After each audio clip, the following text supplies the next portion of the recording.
drugs বা নিচাযুক্ত সামগ্ৰী সৰবৰাহৰ বিৰুদ্ধে আমাৰ অভিযান অব্যাহত আছে আৰু অসমৰ মাননীয় মুখ্যমন্ত্ৰী ডাঙৰীয়াই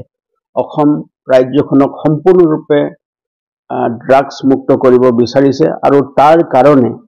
নিৰন্তৰ আমাৰ এই যে অভিযান আছে অব্যাহত আছে আৰু এই অভিযানৰ এক অংশ স্বৰূপে পুৰহি গভীৰ নিশা আমাৰ ইয়াতে শিলচৰ আৰক্ষী থানাৰ অন্তৰ্গত সোনাবাৰী ঘাটত এটা বিশেষ অভিযান চলিছিল আৰু সেই অভিযান কালত আমি 3টা পেকেট ইয়াভা টেবলেট থকা 3টা পেকেট আমি উদ্ধাৰ কৰিবলৈ সক্ষম হৈছিল এই অভিযান কালত এটা অটো ৰিক্সা আহি থকা এটা অটো ৰিক্সা আমি জব্দ কৰিছিল অটো ৰিক্সাখনৰ নম্বৰ আছিল AS11DC 1542 আৰু এই অটো ৰিক্সাখনৰ যে চালক আছিল তেওঁৰ নাম আছিল সাদিক আহমেদ বৰভুঞা এলিয়াস ৰিংকু তেওঁৰ ঘৰ কনকপুৰত আৰু যেতিয়া আমি সেই অটো ৰিক্সাখনক আমি যেতিয়া খান তালাচী চলাও আৰু তালাচী কালত এই 3টাকৈ পেকেট 30,000 ইয়াভা টেবলেট থকা 3টা পেকেট আমি জব্দ কৰিবলৈ সক্ষম হলো আৰু এই 3টা পেকেট চালকৰ সিটৰ তলত বিশেষভাৱে নিৰ্মিত চেম্বাৰছত তেওঁলোকে লুকুৱাই ৰাখিছিল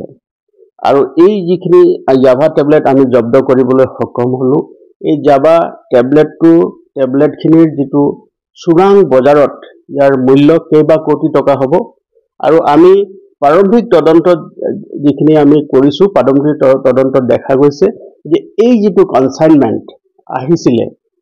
ড্ৰাগছৰ যিটো কনসাইনমেন্ট আহিছিল এই সুবুৰীয়া ৰাজ্যৰ পৰা আহিছিল আৰু আমাৰ জিলাৰ মাধ্যমেদি বহিৰাজ্যলৈ লৈ যোৱাৰ পৰিকল্পনা আছিল বুলি আমি গম পাইছো আৰু আমাৰ এই অভিযান কালত যি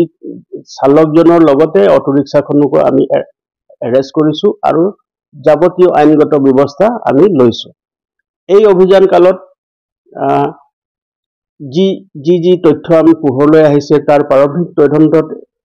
পোৱা গৈছে যে এই যিখিনি সামগ্ৰী সুবুৰীয়া ৰাজ্যৰ পৰা আহিছিল আৰু ইয়াৰ লগত সম্পৰ্কিত হৈ থকা কিছু লোক আছে যিসকলক আমি আইডেন্টিফাই কৰিবলৈ চেষ্টা কৰি আছো তেওঁলোকৰ ফৰৱাৰ্ড লিংকেজেছ আৰু ব্যাকৱাৰ্ড লিংকেজেছ যি আছে সেইখিনি আমি